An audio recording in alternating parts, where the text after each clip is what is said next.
Welcome to Sergeant War Dog TV. Let's go to war, baby. Let's go to war, baby. That's what I'm talking about, goddammit. Let's go to war, baby. Let's go to war.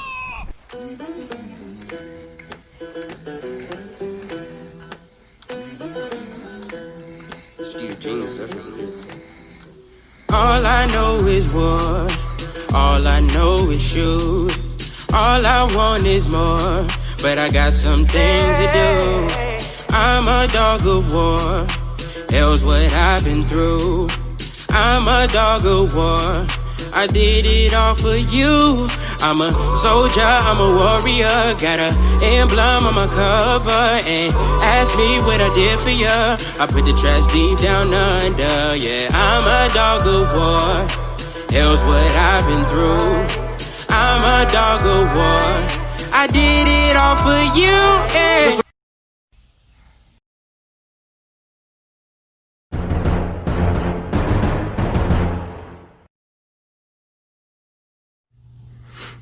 Sergeant War Dog TV is outdoors TV with swag. Now let's go to war.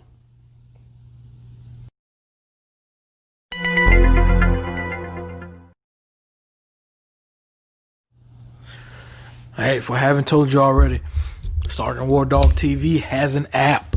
It's now out on both the Apple App Store as well as the Google Play Store. Download it today. Find directions to Camp Doghouse. Hear all of our podcasts. The entire Sergeant's playlist. View pictures and get directions straight to Camp Doghouse, all from the app. Download today, Sergeant War Dog, baby, on the War Dog Trail. Salute.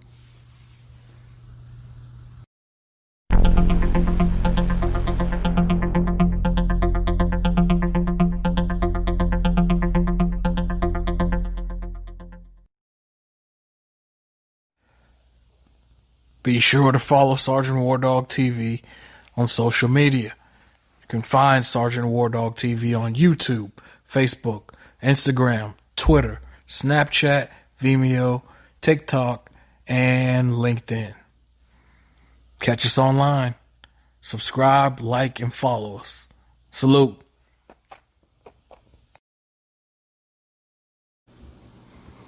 This is Sergeant War Dog. Welcome back to the War Dog Trail for episode 21. In this episode, I'm going to finish discussing my second tour in Iraq after the initial battle of Fallujah, which was called Operation Vigilant Resolve. Now, we had a hellified time of scrapping between our hits on Fallujah, our hits on Al-Qarma 2 days later, and then our hits on Numaniyah, Iraq. And the time frame for all of this is April 11th or April 10th, 2004 to sometime in May, just before Mother's Day, May of 2004. I specifically remember this because on Mother's Day, there was a changeover from the Marines to the Iraqis for the control of the city of Fallujah. And the conditions for that changeover now were that the general of the 1st Marine Division, General Mattis, Mad Dog, he had to be able to ride in his convoy, as I remember, from the center of the city of Fallujah all the way to the mayor's complex, which was, a large, decent looking compound compared to the surrounding neighborhood and homes. Conditions were that he had to be able to ride through without being shot at once. So on Mother's Day, we stood by on the outsides of Fallujah, ready to assault again. Mother's Day 2004. The general rode through, made it all the way to the mayor's complex, wasn't shot at. So we turned control over to some guy who was a former Iraqi colonel in the Iraqi army during Saddam's rule.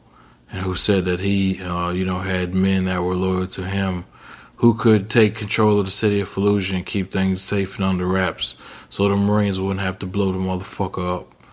And that, in my eyes, is how Operation Vigilant Resolve ended from my point of view from the front row as a grunt. That's how it ended. That's why it ended. So from that point forward, all the grunt units that had been pulled in from remote areas or remote cities, like we were pulled out of Haditha, we received orders to return to those areas that we were in within the country of Iraq. So we returned to the city of Haditha at the 20-story hydroelectric dam that I told you about before. Now, once we got back to the dam, it was like returning to home because, home changes so much when you are in the military. Your sense of home and comfort and what is home, it changes dramatically. So, in my case, I'm thinking that obviously home would have been hometown Orlando, Florida. But also, home would have been my base in 29 Palms, California, Marine base. Then again, home would have been, while being in Iraq, home was that 20-story hydroelectric dam that we had been initially assigned to, right? And I'm sorry, I'm going to back up one step before that. Home, to begin that deployment, was actually Okinawa, Japan, right? Home had been there for 2 months. So home relocated from there to Kuwait to back to Iraq to the Haditha Dam. And then from the Haditha Dam, like I said, being called out to Fallujah, Al-Karma, and New Manaya, all between April and May of 2004. Coming back to the dam, I got to do one of the coolest missions personally that I ever have been a part of. All right. Now, at the hydroelectric dam, that dam lay right along the Euphrates River. Right. And, the river's so big and powerful that they had to have that dam there to slow down the flow of the water going into the city of Haditha, or obviously it'd flood the city. And the populace down there, the indigenous personnel. So, there's an island not far from the dam that we received reports that some of our boats with Marines and during patrols there had received gunfire from. Some of our boats had received some type of gunfire from this island. So, a 4-man sniper team and 2 additional heavy machine gunner and light machine gunner, being 6 men total, were going to be sent over to this island in a black rubber Zodiac rotorcraft boat. Now, I was chosen as the light machine gunner to be a part of this mission. So it was the 4 saw gunners. There were the 4 snipers. You had me carrying the M249 saw, and then you had had another Marine carrying an M240 Golf, which fires the 7.62 belt linked automatic fire. In addition to my own M249 saw being able to fire 5.56 linked automatic fire, right? And we were going to be the support for that 4-man sniper team. Now, we rode at 2 a.m. on the black rubber Zodiacs across the Euphrates River. And that ride took about 2 damn hours. So if you can picture the way the SEALs would ride on a Zodiac, laying across each other with their equipment inside the center, riding at night, silent, that's the kind of mission I'm telling you I was on the real shit. On some true shit and G shit, you hear me? G shit being grunt shit, goddammit. This is on some true Sergeant War Dog shit that few can tell you about happening while in Iraq. Few can tell you that they were on boat missions and on boat ops while in the country of Iraq. But I'm going to give you that reel from the front seat. Because, The whole damn country's full of sand and desert, right? I'm telling you about boat ops going on with the snipers, Marine snipers that I was a part of. Nah, this is declassified and all now, obviously. No non-disclosure agreements concerning it. This op is trill, real, 100. Now, around May 2004, we took that 2-hour ride out to this island. Like I said, 4 snipers, myself, and the 240 gunner. And obviously we had an operator for the Zodiac. Now, the Zodiac took on too much water, and we did have somewhat of a boat, a small boat company was attached to the Haditha Dam for, obvious water patrols, right?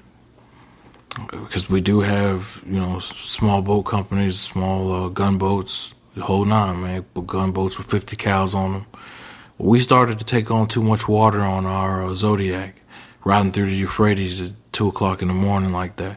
So what we had to do was ride up close to the gunboat, jump onto the gunboat, all 6 of us, and then the driver, he took the Zodiac and he started to ride it around in circles and whip it and whip it the way you would a car, because what he was trying to do was flick the water that was inside the center of the rubber craft. He was trying to sip, trying to get that water out and trying to shake it and whip it out as best he could, which he was able to do after a few turns and a few runs. So he came back to us at the gunboat, and I remind you now, it's 2 a.m., we're freezing cold, wet, but we're on a mission, right? God damn it, we're on a true bona fide mission. 4 Marine snipers, myself, and a 240 gunner. Now we hop back into the Zodiac, and then we proceed to the island. And the spot where you're gonna arrive, once you're on a small rubber craft like that, or any kind of boat craft, the spot that we land, that we're gonna touch ground, we call that the RLS, the River Landing Site. Now, once we approached our river landing site, we dismounted the Zodiac, as silently, as fast as we could. And what I remember the most is we had to tie our weapons down and our weapons and gear down in the center of that Zodiac. Because obviously the way the men ride on the Zodiacs, we ride along the edges of it, and we kind of like leapfrog and lay across each other. And then we keep all of our gear in the center, our weapons. Now, what I remember the most is since our gear was tied down with 550 cord in the center of that Zodiac, I had to pull my knife and then think, as well and as tactical as possible at 2 a.m. while standing in, waist deep water, not knowing what the hell was in that Euphrates part of the water. And me being a Florida boy, I'm automatically thinking gators and crocs, right? Crocodiles. But, that's just me thinking, that as being a Florida boy, not knowing what the hell exactly was in that water in the Euphrates that we were standing in waist deep. But I was trying to cut my weapon free with that knife, and all I could think of is how precise I needed to cut so that I wouldn't puncture the motherfucking boat. I wouldn't puncture the rubber craft and in any way compromise the mission or the transportation for that Zodiac to get back with the formation and get back to the base where it needed to be. Because the operation was for them to drop 6 of us off, only 6 of us on that island by ourselves at 2 a.m. in the morning, like I said, plus the 2-hour ride. So it was actually about 4 a.m. when we arrived. And we would have been there sooner, but I told you there was that delay where we took on too much water.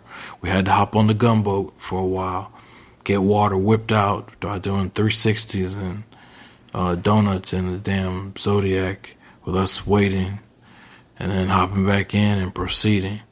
When I was able to cut my weapon out, we immediately found some rundown, huts or wooden clay type of buildings that the Iraqis had in a certain part of the island.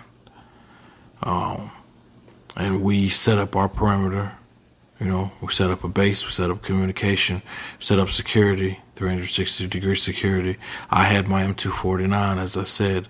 So our primary jobs, it was the automatic weapons, myself and that M240 gunner, Lance Corporal Whittington. Our primary job is Marine rifleman or Marine automatic rifleman, I was the Marine rifleman. He was an 0331 by trade, so Marine machine gunner. You had a Marine rifleman carrying an M249, which is it's still an automatic machine gun, a light machine gun, firing a smaller round. And then you had a natural 0331 machine gunner who was carrying the M240 Gulf, which was firing at 7.62 millimeter, also known in the civilian world as a 308 round, automatic, belt linked, full fire, motherfucking lay down shit. Let's roll. Marine type of shit, right? Now, as soon as we got on this island, we started to hear explosions, right? And with this being right after Fallujah, we weren't sure if this meant, by then we were already combat heavy, because I told you we were combat experienced already from the first tour in Iraq. We were heavily combat wired and hyped from having hit Fallujah, then Al Karma, then New Manaya just weeks before, after returning to the dam in Haditha. So to be on this island and to think we had contact, we were war ready like a motherfucker, if you know what I'm saying, right? So once we started to hear these explosions, just the six of us, we immediately started to call in that we were taking contact and that they had found us, some type of way. The insurgents that had been firing at the boat patrols that came around that island in a certain part of the Euphrates River near the Haditha Dam. We took cover as we heard these explosions, only to find out that they were actually fishermen. They were just fishermen, right? And what these fishermen were doing was throwing TNT in the goddamn water and blowing the fish up and then riding over them with the net and catching them, right? Now, for the sake and love of fishing and being an angler, right? I don't know what kind of motherfucking fishing that was, dog. And I really can't explain that, but that's how they get down. And that's what the Iraqis were doing that night at 4 a.m. while we pulled in and arrived on this operational river landing site that we needed to arrive on and secure as our base of operations. Now, a very crazy part of that night is that our waterproofing bags, our rubber bags, in which we also call Willie Peter bags, these are the bags that are supposed to be waterproof. That's what WP stands for, Willie Peter. They're supposed to be waterproof so that we could leave certain clothes, socks, whatever, inside of these and get those and keep those dry inside of our backpacks for that we brought along for the mission. Now, because the Zodiac, the rubber craft, took on so much water, as I told you earlier, during that 2-hour ride from the Haditha Dam itself to this island,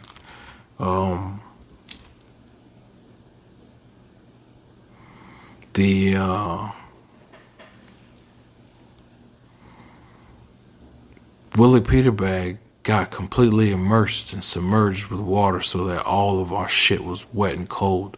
So here we are, 4 a.m., cold, wet, happy, on a mission. Just the six of us, knowing that we're there for observation, obviously, and to avoid contact, but if need be, to do what we had to do and carry out a mission and neutralize any threats. You dig?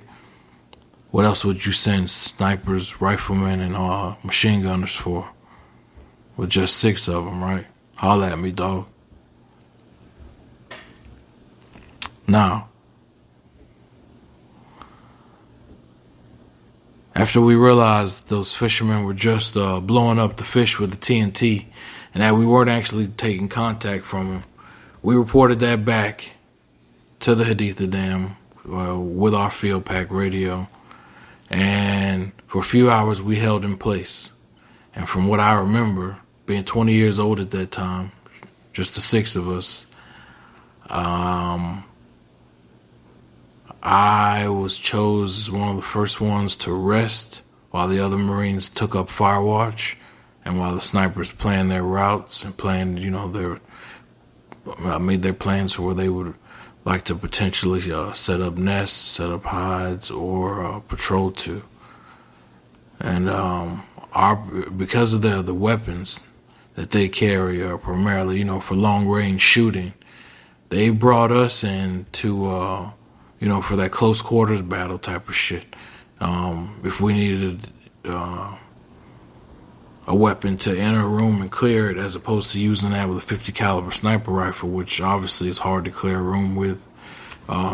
We were there to act as security so that no one would approach their sniper hides or their sniper nests, as well as, to clear out any areas that they wanted to use as potential sniper hides or nests. So I rested during that evening. During that first part of the night, the first few hours. That was my job, was just to rest. So what I did was I laid out as much of my clothes as possible from my wet waterproofing bag, my Willie Peter bag, which is made of rubber. I laid out as much of my shit as possible across these wooden clay, the hut, with roofless, just the remnants of whatever a building used to be at the edge of this island. I laid my shit out, let it dry, took a nap as I was ordered to, and then once I woke, I changed into whatever I could that was less wet. Because like I said, with us already being wet, submerged, cold, freezing, one of those type of ops, this was, yes, around June of 2004. But, at 2 a.m. or 4 a.m., cold water is still cold water. So you're in one of those cold, wet missions with your weapons, gun tight, with just yourself, 4 snipers and a machine gunner, bro. And it's real shit. You even away from your platoon, you on that, that real shit, homie. That exclusive shit that only a guy like me who's been on the front row could really tell you about, and what was happening during the war in Iraq. How many can tell you about operations that were going on water in Iraq, right? Yeah, hell yeah, the country's full of sand and that stuff we had there. But how many sniper missions have you ever heard about happening on Zodiacs that you usually only picture, special ops, SEALs rolling on? And I'm telling you about just me, a Marine grunt, 0311, riding on with Marine snipers and another 0331. That's real shit. 3rd Battalion, 4th Marines, Kilo Company. Shout out Lance Corporal Whittington, the 0331 that was with me.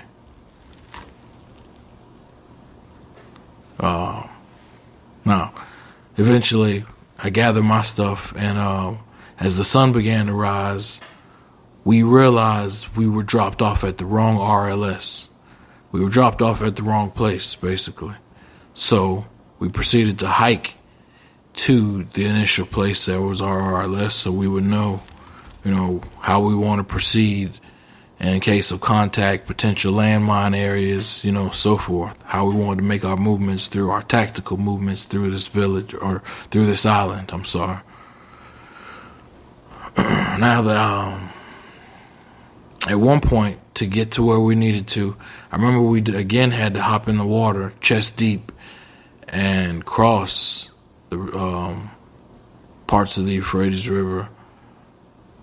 Just the 6 of us on that serious, silent movement through the water, watching your splash, keeping your weapon above the water, holding it in your arms and above the water, both hands. And me, remember, I'm telling you, I'm carrying that M249,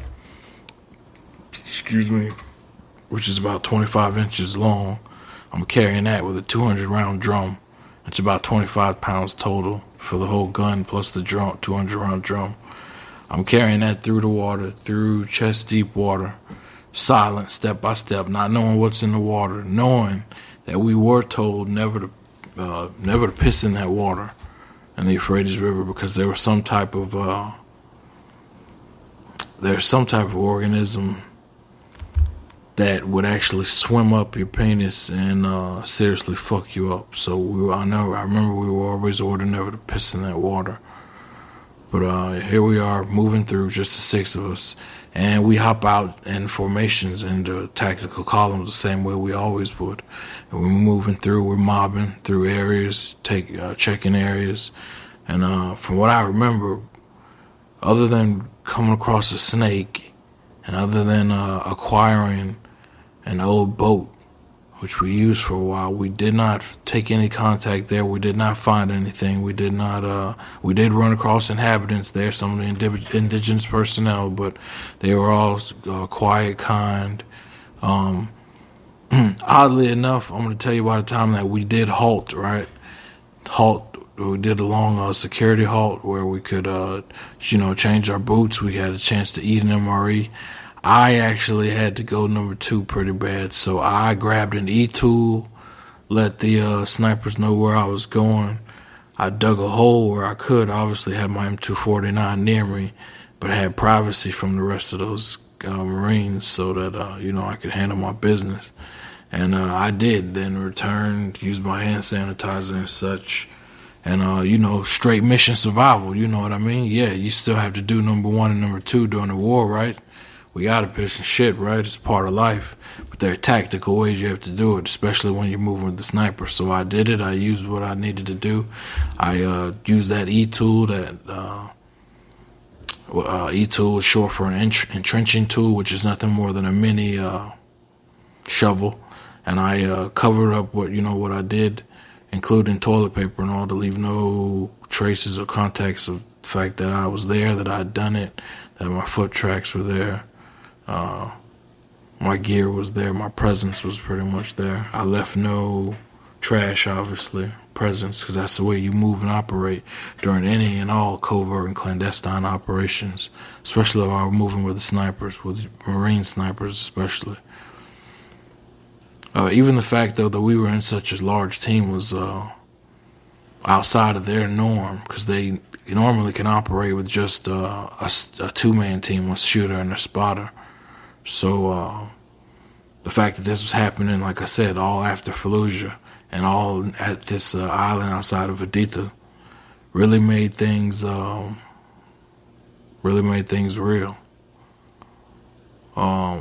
Continue the rest of that night. We finished that time where I told you I halted. I used the restroom. I got my chance to eat my MRE, and I remember after arriving on the island around 4 a.m., we were picked up later around, 1700 hours, which is 5 p.m. We had some Zodiac platoon, my original infantry platoon, all came over in Zodiacs, and they picked us up and, herded us back with the entire platoon back to the Aditha Dam. And I'll never forget, I guess I was so tired after that op that I laid down on whatever bunk bed I was laying on, and I was on the top bunk. I laid on that top bunk, laid my head back, and while I was eating an MRE, I fell asleep with my spoon in my hand and just passed out, laid back, mouth open, just tired as hell from all of the strain of that entire op and what it took out of me with the movement, with the boats, with the freezing, with the hearing the TNT from the fishermen. I didn't realize that it had drained so much out of me, but it really did. At this point, we're going to take a break before I continue with the conclusion of my second tour in Iraq. This is the War Dog Trail, episode 21. I'm going to take you now into the Sergeant's playlist.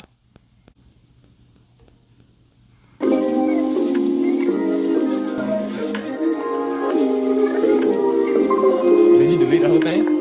Alright. Run it back. Hold on, run it back.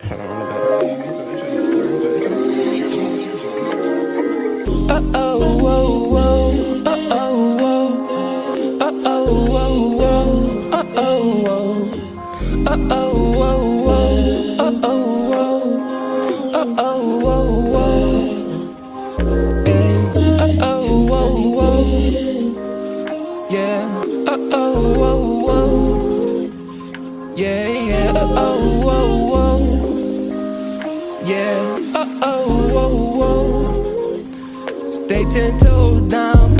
She my baby now. I like to see her smile. I like to see her walk right behind me, dog. Cause she my left dog and my right dog. We stand together, oh. And you know how this shit go. Yeah, she my ride and she gon' get those. Yeah, them 22s and with them clips, those. Yeah, she shootin', poppin', yeah, she shit though. Yeah.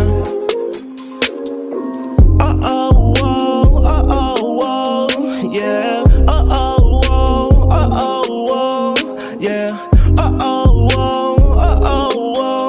Yeah. Can't go no more. Can't go no more. Look, ayy, she a nimble. I love her cause she bad, she keep it simple. Yeah, I love the way she pop my pimples. Ayy, and when she smiles, she got them dimples. Ayy, yeah. Say she on go, yeah, she on go. Yeah, she keep it low, we stay on the low. Yeah, nobody knows, nobody knows. Yeah,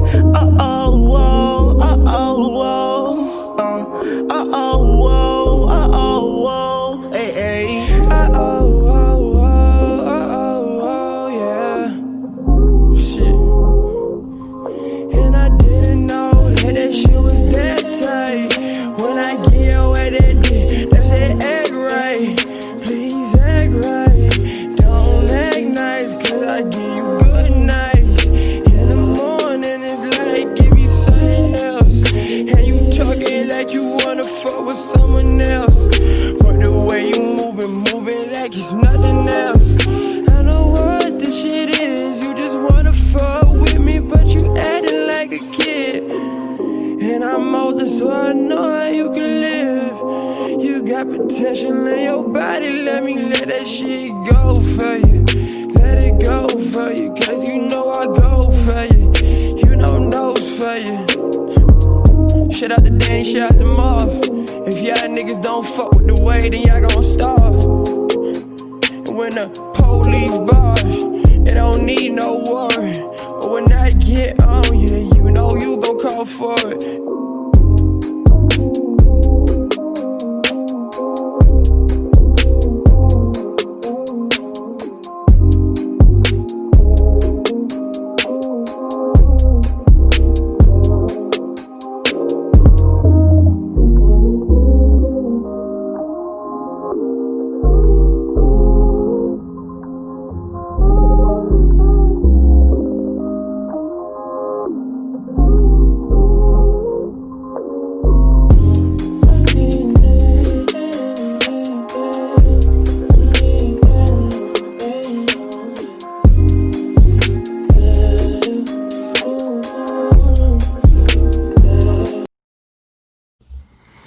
Okay, straight off the Sergeant's playlist.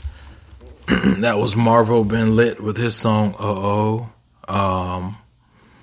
Remember, the Sergeant's playlist is nothing more than my own personal selection of certain lesser known artists from all genres that I feel vibe with both this podcast and the Sergeant War Dog TV web series. Continuing on here in episode 21. To close out my second tour in Iraq, after I told you now about the boat op, the Zodiac op from the Haditha Dam, we returned to the dam to standard security infantry patrols in and around the city of Haditha. And I can't tell you how many missions or hundreds of miles I patrolled on foot, you know, wearing 80 to 100 pounds worth of gear and 110 plus temperatures every day. Some days reaching as high as 130, man. I'm going to tell you that after that boat op, I did end up in what I truly refer to as, I and the rest of my platoon that had to do this, referred to as Operation Skin Cancer, all right? This is around June of 2004. There's a certain MSR, or main supply route in Fallujah, that most of our convoys used, or basically a road that all of our convoys needed to use to, get to our base, to transport goods to our base. Now, at one point in Iraq, he had placed an IED and an improvised explosive device in the road, and the convoy that he hit, the Marine in that convoy, one Marine in that convoy happened to lose an eye. So I took it real personal, because I actually later got to see the guy, meet him, and see him with his glass eye. I took it real personal during that time with that mission, before I'd even known them, that someone had the audacity, that a motherfucker had the audacity to put an IED that close to us, knowing that we had just come from Fallujah and all, and that we would get in that ass and we were ready to fuck anybody up that would come with that type of bullshit. So on the real, we were sent on a straight up surveillance op where we were spaced out in the desert, hidden in little dug in spots with our desert tarps. We were hidden hundreds of yards away from the roads, but close enough that we could still one, observe with binoculars, or second, we were within the maximum effective range of our weapons, so that we, no matter how far we were still close enough that we could shoot motherfuckers on point and try to catch whoever was burying these IEDs in the grounds and trying to blow up Marines along this MSR, this main supply route, or which is basically known as a road in civilian terms.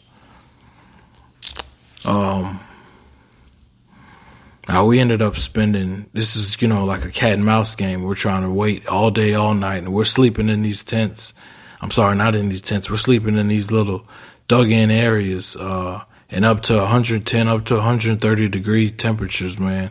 It's just us and 3-4 man teams in these little, dug in tents. We have, like maybe backpacks, our weapons, ammo, MREs, we have water. At one point, there was something we were doing that, because it was so hot, there was a way that we could cool off our drinks, cool off our water, and it was a godsend to be able to have anything like Kool-Aid or Gatorade or Tang, some kind of powdered flavored drink that you could mix with that hot water. But what we would do, since it was so hot there in the desert in those spots, which we had to live in all day, all night, 24/7, the entire op took 30 days straight. We would take off our socks, wet the socks completely, submerge them, wrap them around wrap the wet sock around the water bottle, and then try to tuck that water bottle onto as much shade as possible, be that a helmet or be that, any piece of shade you could find under the desert tarp we were using to blend in and camouflage ourselves in the desert, so that we could observe these IED placers and catch them on point and kill their asses straight up.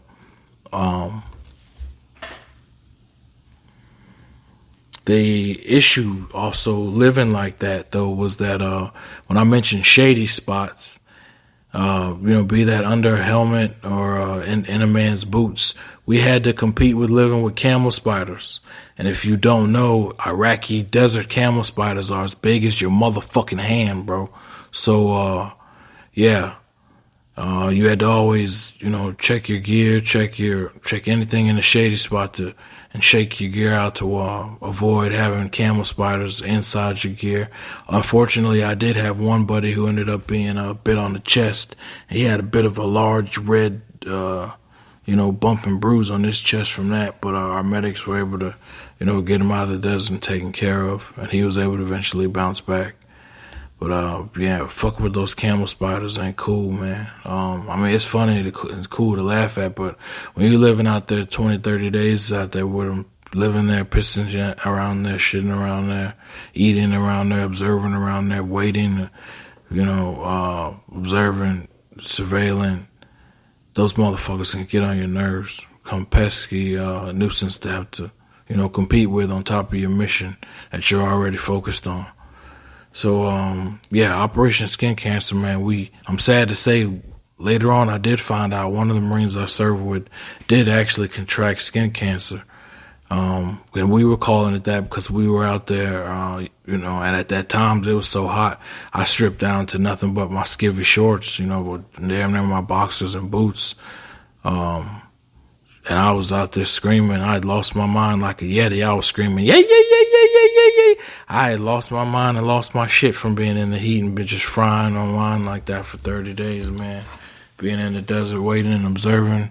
And long story short, we did eventually find that, run into that IED in place for about a month. After those 30 days, maybe another 2 to 3 weeks later, we had a unit of snipers, I believe, that did end up catching him and killing him while he was trying to place more IEDs, which, like I said, we took personal because a Marine from our unit ended up losing an eye after that bomb that he emplaced in the road exploded.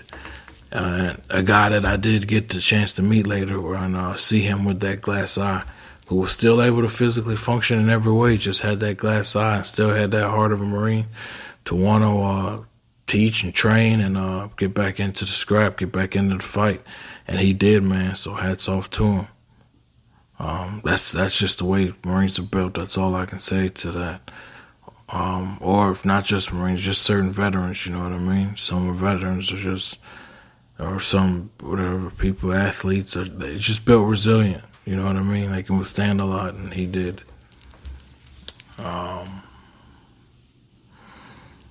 We eventually returned to the States, I want to say around August of 2004. And during that time, I actually had the amazing idea of going with the gentleman that I had interviewed here in episode 20, Corporal Antonio Styles, another former U.S. Marine rifleman, 0311, who not only did 3 tours in Iraq with me, but also ended up doing a tour in Afghanistan. He and I decided to drive from, because by this time, we'd already taken 2 36-hour flights to get from our base in California to get to Iraq. So we were tired of all the flights and the transfers and waiting in Germany and waiting in Kuwait and so on and so forth. So we decided to get back to our homes in Florida for myself and Georgia for him, Macon, Georgia for him, and Orlando, Florida for myself. We decided to, drive, take a cross-country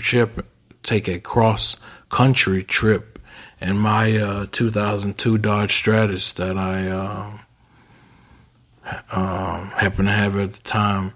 And like I said, we drove from 29 Palms, California, headed through every state that the I-40 takes you across. And I remember we once spent the night in the Grand Canyon, near the Grand Canyon, in a hotel there. Then we spent the night once near a Navajo community, further along the I-40. I remember spending the night in Memphis, and for right now, that's all I can remember. And each time I would drop off my buddy in Macon, Georgia, so he could see his family, go on leave. I would head down to Orlando, see my family. He'd go to Macon, Georgia, and then I would go to Atlanta, Georgia to visit with my family there, and then I'd make my way down to Orlando. Then at the end of the 30-day leave that we had, we reversed it, and I picked him up from Orlando into Macon, Georgia, and we took it back west all the way to Cali again, and got back to our Marine base in time to jump back into training again. Now, oddly enough, after being home in the States and having already gone through 2 tours in Iraq, turning 19 and 20 during this war, having been the unit that made it to Baghdad first and pulled down Saddam's statue, and having gone through being, part of the very first assault on Fallujah around September and October of 2004, we were again training, preparing to return to Iraq, because for us, we didn't have the same timetables that the Army had, where they were dictated to go, a certain amount of 12 months or 15-month periods, or I'm not sure exactly what some of the reserve units were doing once they were activated. I only can tell you what the active duty infantry Marines were going through during that period of 2002 to say 2006 or 7, when my 3 tours took place. Now, in November of 2004 was when the major battle of Fallujah took place. So we were home in the States training, but, intensely watching that and seeing what was going on, obviously, with the Marine units that were scrapping in there and that were taking it to the enemy and that were really kicking ass and killing motherfuckers, getting down and taking care of business like we like to as Marines and as infantry Marines especially. And is anyone else from any other part of the U.S. military that was a part of, straight up handling business and getting through their missions, man, and whooping ass, because that's what we do as the U.S. military, baby. We do it the best in the world, goddammit. Now, after the major battle of Fallujah was going on around December, that following December, after the battle took place in November, the next month in December, we thought we were just going to go home for Christmas and then, return to Twin Palms, California. We were going to take our leave and I was going to head back to Orlando. However, plans got halted immediately when we were told, just short of us leaving to go home for Christmas, that we were receiving orders to return to Iraq for our 3rd motherfucking tour. That we were going to receive orders to head straight back to Fallujah.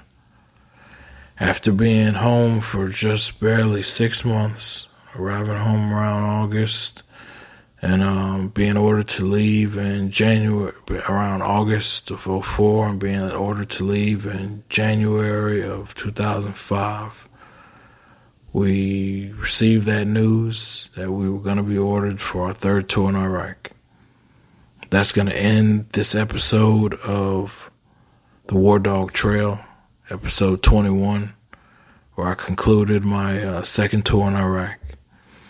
All right, to conclude this episode, I'm going to finish you off with another hit from the Sergeant's playlist. Salute.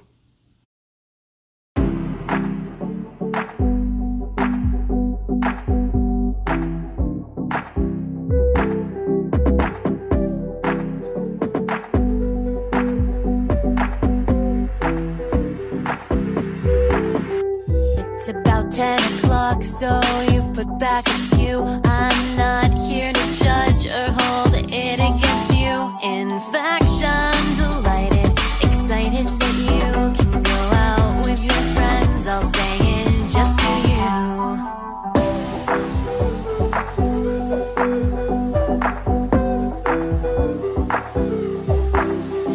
It's 11 o'clock, so you're good and fucked up. I've seen you out enough to figure out what's up.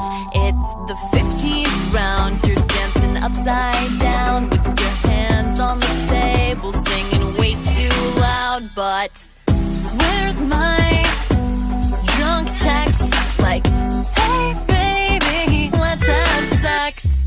Like, are you naked? Well, can you be? 'Cause you're not as faded as you'd hoped you'd be.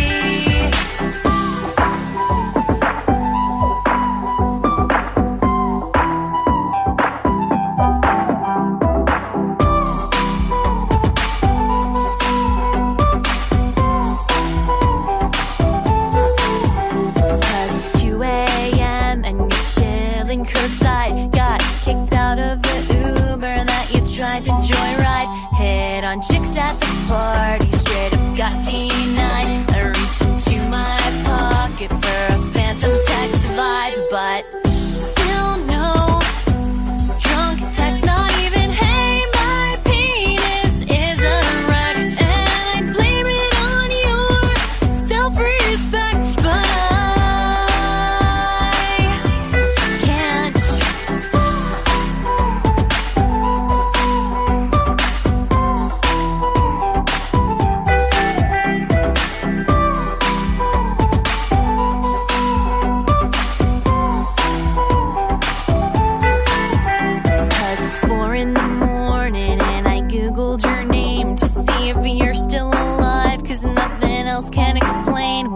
Your ghosting ass chooses to ignore me. What the fuck? You just looked at my Instagram story, but no text at all. Where in the name of God is my beauty call? Gonna throw my phone against the wall. Oh shit, you called.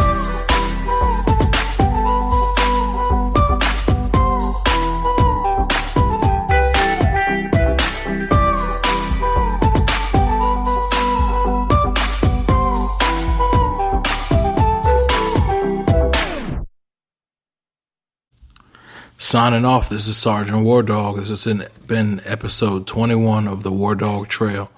Hey, be sure to download our app from the Apple App Store or Google Play, as well as follow us on Instagram, YouTube, Facebook, Twitter, Snapchat, Vimeo, TikTok,